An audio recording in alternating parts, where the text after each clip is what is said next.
Hello all of you. So in the last couple of lectures we have been discussing the lattice model of solutions, and we have been able to obtain the form of the Helmholtz free energy density for the lattice model of solution. So today I will use that function f to find the mixing and phase behavior, and more importantly the expression for the binodal, spinodal and critical point. We already have obtained the expressions, but we will do it for this particular model.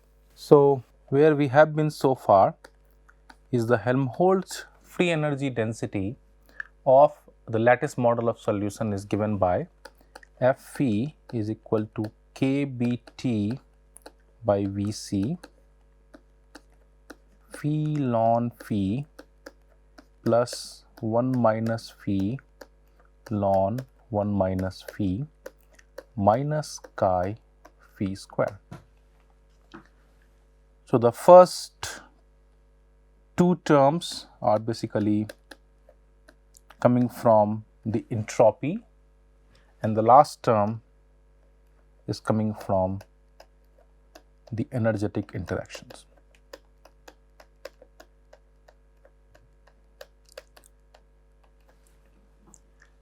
Now what I will do here is I am going to replace this quantity with chi phi multiplied with 1 minus phi with a plus sign. That will essentially mean minus chi phi square plus chi phi. That means I am going to add an extra linear term in this expression. The reason why we do that is, first of all, the linear terms doesn't matter. We already have discussed this in the context of computing the effective interactions. So we ignored all the terms with powers of phi less than 2. So first of all, this will have no consequence in terms of the final results, but what it does is that it makes this function f look nicer. And the reason why it happens is because in this the new expression, if I replace phi with 1 minus phi, we essentially get the same expression. So we can try. If I replace phi with 1 minus phi, we get pretty much the same expression. What this essentially translates to is that this function then become symmetric around phi equal to 1 by 2, right. So let's say, for example, if I look at either side of phi equal to 1 by 2, let's say if I compare phi equal to 1 by 4 or phi equal to 3 by 4, that means if I go 1 by 4 to the left of phi 1 by 2 and 1 by 4 to the right of 1 by 2, we will have the same expression. So we have a mirror symmetry, so as to speak, around phi equal to 1 by 2. And later on we will see that this also gives rise to a common tangent of slope 0 that makes the expression simpler to look. So with this particular idea, let us now first see when do we have the mixing and phase separation behavior in this particular system. So for that, the first thing I told you is that if f double prime is greater than 0, then we have mixing, and if f double prime is less than 0, then we have phase separation.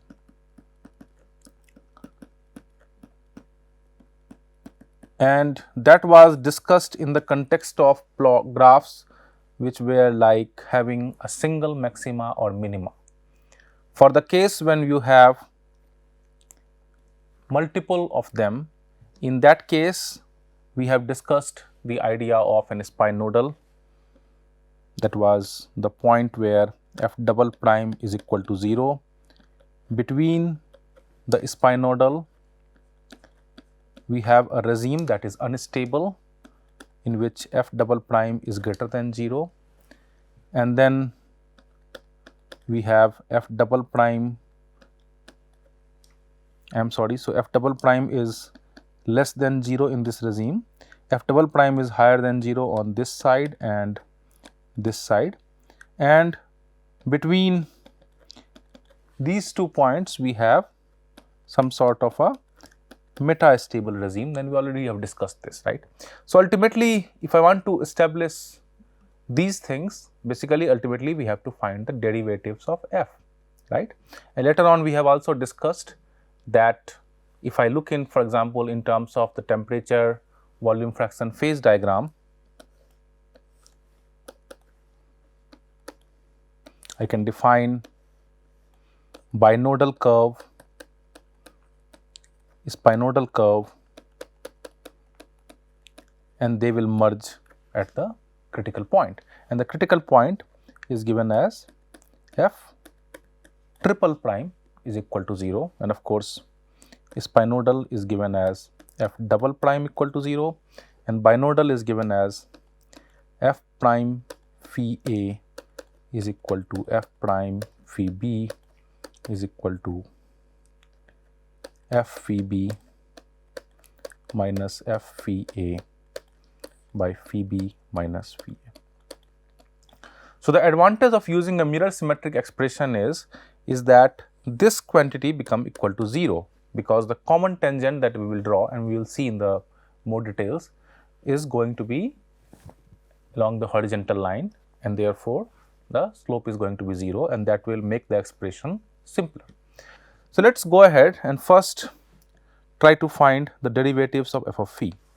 So, we are starting with f of phi is equal to kBt by Vc phi ln phi plus 1 minus phi ln 1 minus phi plus chi phi 1 minus phi. So, the f prime of phi is going to be kBt by Vc with 1 plus ln phi, that is the derivative of phi ln phi, minus 1 minus ln of 1 minus phi, that is the derivative of the second term, plus chi multiplied with 1 minus 2 phi, that is for the last term. So, we have some cancellations here. Then we will have f double prime phi is equal to kBt by Vc, derivative of the first term, that is 1 by phi, second term, that is plus 1 by 1 minus phi, and the last term, that is minus 2 chi. So, we will have f triple prime phi as kBt by Vc minus 1 by phi square plus 1 by 1 minus phi square. The last term will not appear because it does not contain phi. So, essentially for the critical point,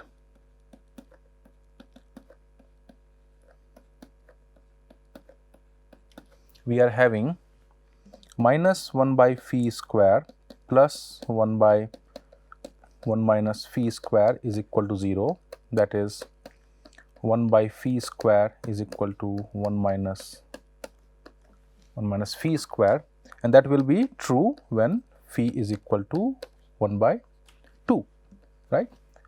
Now, we of course also need to find the chi value for that, right.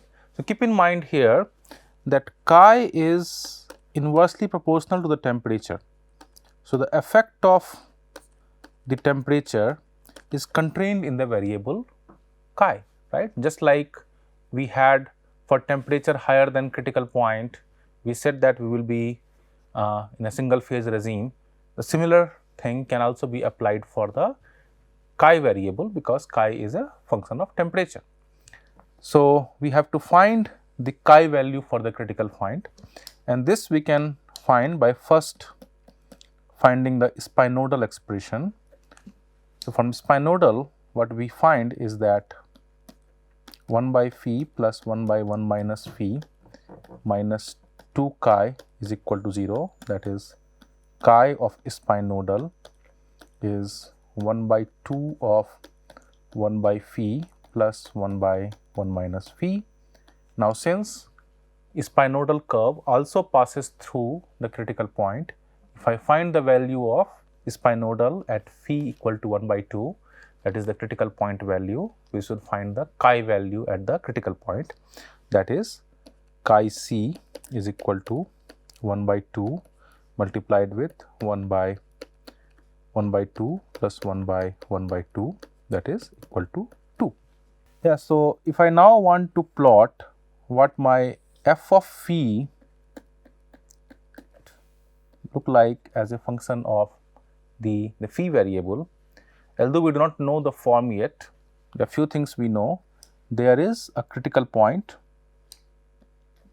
around phi equal to 1 by 2 and for chi c value of 2.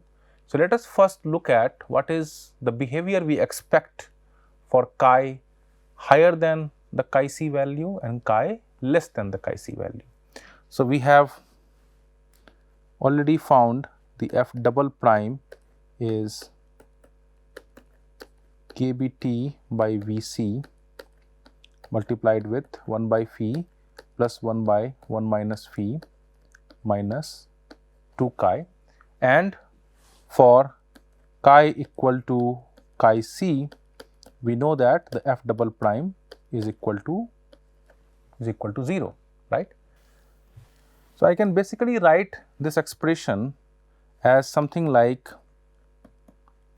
kbt by Vc multiplied with g minus 2 chi, where g is equal to 1 by phi plus 1 by 1 minus phi. Now, let us try to find the extremum of this g function. So, we can do g prime is equal to 0, and that gives me minus 1 by phi square plus 1 by 1 minus phi square is equal to 0, and this happens for phi value is equal to 1 by 2.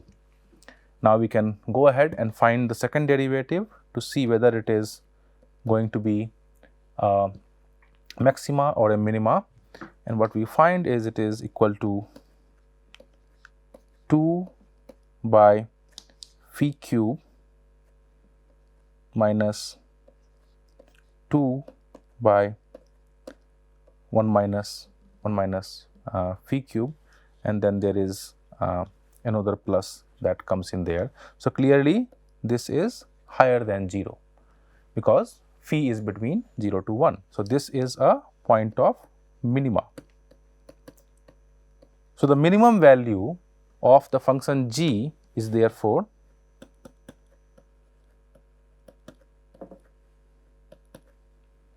one by 2 plus 1 by 1 by 2, and that is equal to 4, right.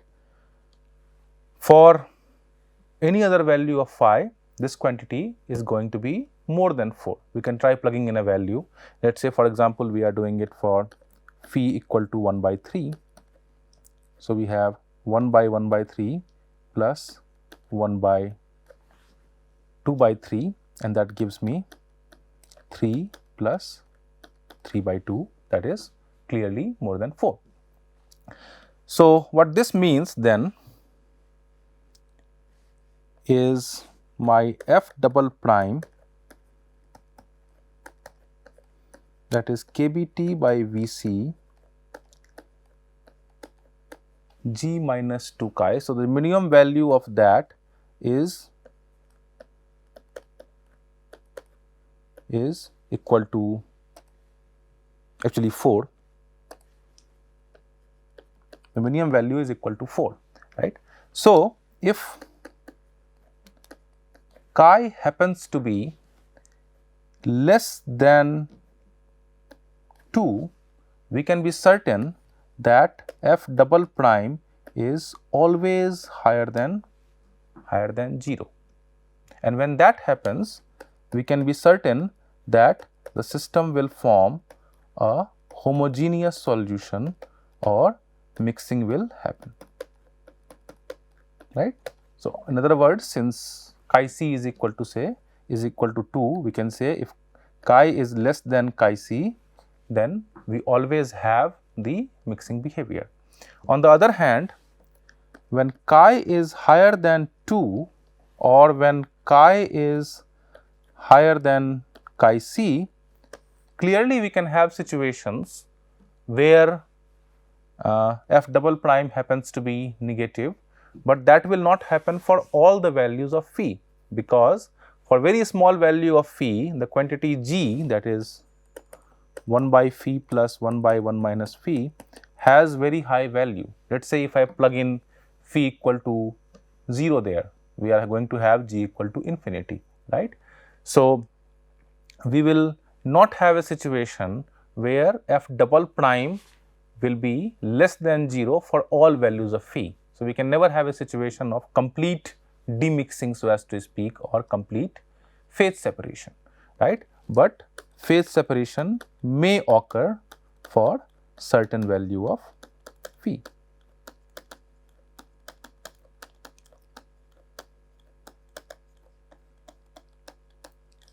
So, what this translates to is the following. So, in my f phi versus phi curve, we know that this situation happens for chi higher than chi c, and for that situation, as we had discussed, the curve should look something like that, because only then we have mixing for all values of phi. Then as I start increasing the value of chi, we are going to a regime where we can have phase separation, and I gave you this discussion where when we have this kind of functional form, then we can have phase separation.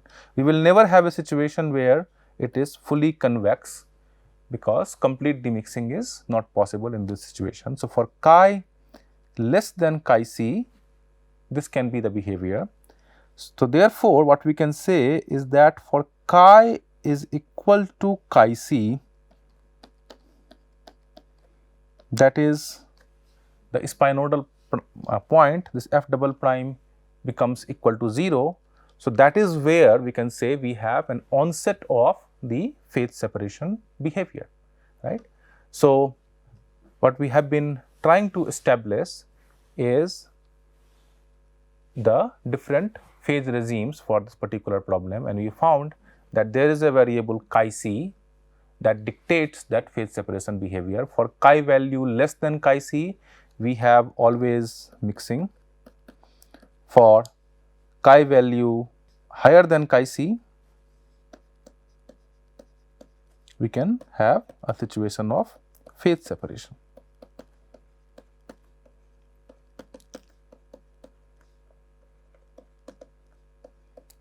Now, the advantage of the mirror symmetry around phi equal to 1 by 2 is, first of all, I have drawn the curves all which were mirror symmetric already, but the advantage comes in when I try to draw a common tangent in the case of chi higher than chi c, and that common tangent will then have a slope of 0.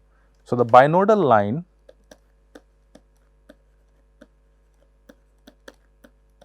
is therefore given as f prime phi is equal to 0, and the expression of that we had already evaluated earlier. So, this is the expression of the binodal line.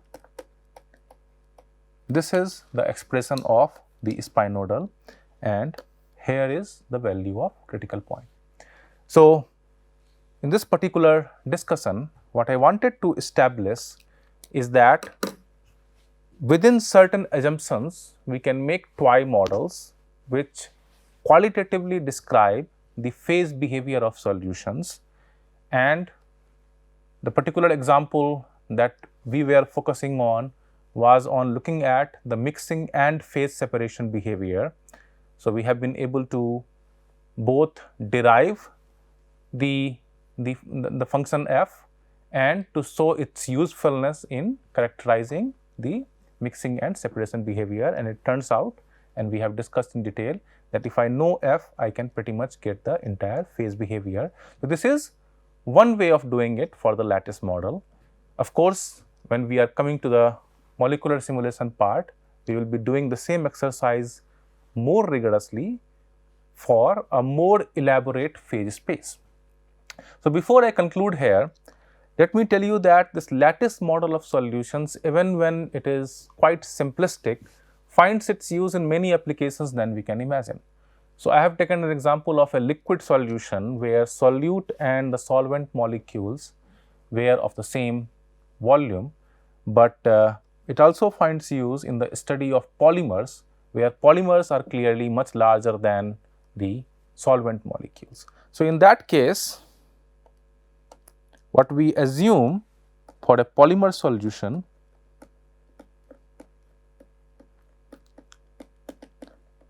and I will not really completely derive the expressions for this particular case. So, what I assume there is that the individual units of polymer, which may be consisting of one monomeric unit or few monomeric unit, they occupy the same volume as a solvent molecule. So, in every cell, I will not place the entire polymer chain. Instead, I will place them in multiple cells connected together. So, this entire thing that I am drawing right here represents a polymer chain, and one of these is a segment of the polymer chain that may be a monomer or a set of monomers. Again, this is a toy model, but it happens to have too much applicability in polymer physics, and the reason being that you may imagine that the simulation of polymeric systems is even more complicated than the simulation of simpler systems where the solute and solvent molecules are of the same size, because the polymer chain itself can take many possible configuration. So, until so far when we are doing the liquid solution, we did not worry about the configurations of the molecules themselves. We worried about the configuration of all the molecules together. So, their relative positions with respect to each other.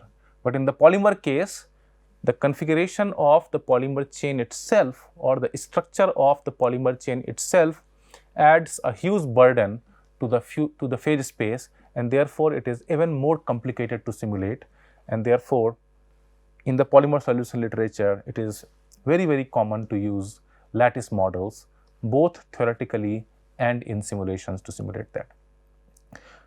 More importantly, this idea of lattice simulation has also picked pace in the study of biological systems.